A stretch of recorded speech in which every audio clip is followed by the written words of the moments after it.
मुहारू मिला अजना व्यक्तिर मृतदेह। अजना मृतदेहर परिचय को नहीं चिंतार पुलिस।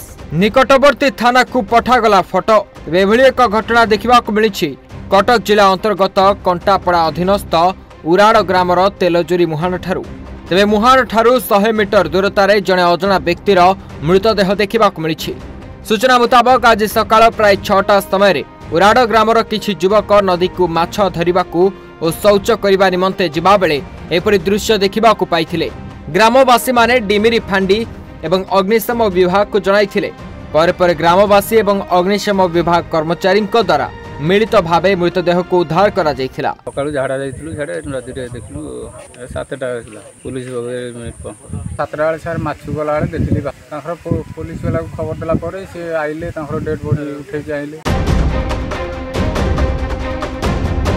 तेरे मृत युवक रंग श्यामल वर्ण होता बेले बयस 45 रु 50 बोली अनुमान करा जाउछि।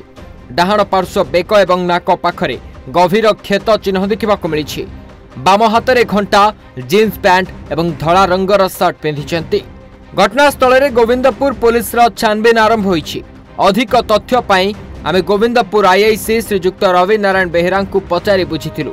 मृत युवक परिचय विषय श्रीजुक्त बेहेरा कहिथिले सेमिति किछि आमर गोविंदपुर थाना रे मिसिंग रिपोर्ट केही देई नाहंते। आमे निकटवर्ती थाना को चिन्हट पाई फोटो पठाइछु। कंठापड़ारू राकेश कुमार मलिक रिपोर्ट ओडिशा भास्कर।